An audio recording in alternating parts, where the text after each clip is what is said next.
Hi, friend. If you're tired of being sick and tired, also known as chronic fatigue, you might have some bloating, a white coated tongue, a oral thrush. You might even smell foul and moldy and cheesy. So, if that's you, you might want to stick around so you can find out what you got and how you got it and how you can get rid of it. So, if you're still here, that means you like me. So, go ahead and subscribe to my channel, Essence of Earth. I'm the hostess with the mostest, Miss Nikita. Thank you for being here. And if you're confident in me, you can go ahead and leave a comment and like this video. Okay, so what we're talking about today is Candida albicans. Can you say that with me? Candida albicans. Now, Candida albicans is just a yeast that when it's in balance, it's fine. It's okay. It works with everybody. It works with your internal ecosystem. It works. But the problem is when it becomes filamentous and it starts to grow. And once it becomes filamentous and starts to spread, it also starts to release these byproducts, these toxins that flood your bloodstream, they flood your body, they get to your liver and your kidneys, and they start to cause problems. So some of the symptoms that you might begin to see once Candida starts to spread, it's like the bloating, the diarrhea, the gas, the chronic yeast infections. Some people may even have a smell to it. It can also get on their skin, like your armpits, the inner thighs, and things like that. And you can smell like cheesy and moldy. I know I've smelled it before. It's disgusting. But you may have those smells, but you can get skin rashes, fungal growths, and things like that. So those are just some of the other signs. Now let me not forget to mention about the sugar cravings. Okay. So we have the sugar cravings. Most of the times, if you do have yeast, you probably have parasites, but that could also be because of the Candida albicans that's spreading as well. You could also experience some brain fog as well. So those are just some of the signs and symptoms that you will begin to see as Candida albicans starts to spread. Friend, how did I get it? Okay, that's what the people want to know. They want to know, how did I get this? And the number one thing is antibiotics. Everything in your body works in balance. The body's job is to maintain homeostasis, right? It's to maintain a balance of things. So what happens is when this bacteria is no longer there that keeps this Candida in balance, it starts to overgrow. So what wipes away the bacteria? The overuse, the overprescribing of antibiotics, right? You cannot take antibiotics. It is destroying your microbiome. It's causing dysbiosis, and so many other issues are happening as a result of you not having the good bacteria that you need. Your internal system is like an ecosystem. So just like in nature, things have to work together in balance or issues arise. If the bacteria wasn't present to break down all of this trash that we get rid of every week, it would be a mess. It would be stinky. It would be moldy. People would get sick.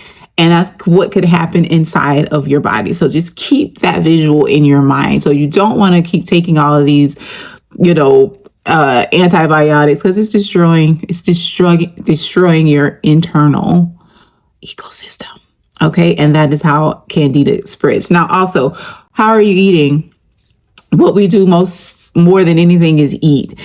A diet is going to play a role in that. Eating those refined carbs, eating the sugar, all of the alcohol you be drinking. I see you, friend. I see you. It's you. All of that comes into play and affects, the spreading of Candida. Some other things that are going to impact the spreading of Candida is a weak immune system, especially if weak immune system, as well as hormonal problems.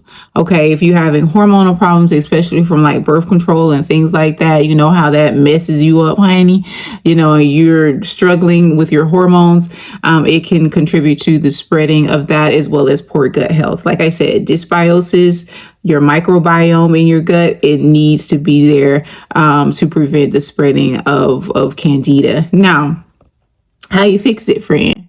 How can I fix it, girl? Help me. I'm going to help you, okay? First and foremost, you got to cut out that sugar, because it lives off the sugar. right? It is the sugar that feeds it. So you have to go on a different type of diet where you're not consuming all of those carbs, all of the sugars, those yeast containing foods. Okay. So you're going to have to you're going to have to eat foods that have like quercetin, like the garlic, the onion, coconut oil, oregano is a natural antibiotic, right? People don't know that. But oregano oil is a natural antibiotic and it works wonders. I actually used it for my son. In certain cases, apple cider vinegar will help, or consuming foods that are fermented, okay, like the sauerkraut. And the sauerkraut doesn't taste that bad. And you can season it up too. I'm black. I like seasoning. I don't know about y'all, but I like to season up my sauerkraut so I can enjoy it and add it to sandwiches and wraps and things like that. Or just eat it. You know what I'm saying? That's what I believe. You just got to eat it. You also need to support your liver and your kidneys during this process, okay? Because like I said, as it starts to grow, it really affects the liver and the kidneys. I do have a kidney and adrenal tea that you could purchase. I'll link it in the description box below. Some other things that you can do is you can increase your hydrochloric acid in your stomach, right? Because if you don't have strong hydrochloric acid in your stomach, then you're not breaking down your foods enough, and then it starts to pretty much rot in your intestines, right? And then guess what? The Candida is like, oh, yummy food. Oh, this sugar, it's right here. It's right here. It's not getting absorbed. It hasn't been broken down. So I'm gonna feast on this, right? So you want to make sure that your hydrochloric acid in your stomach is strong enough to digest and break down those carbs and proteins once you eat them. And slow down eating. God dog. I know it's good. I know you're hungry, but you're taking these big old monster bites. And these big old chunks of food are not getting broken down, and it's causing putrefaction in your gut. Okay. And that's another reason why, if you have gut problems, you could have bad breath, right? Because, you got this food putrefaction that's happening in your gut. Another thing that is not really common or spoken about, but consuming food grade, I said food grade, okay? 35% food grade hydrogen peroxide.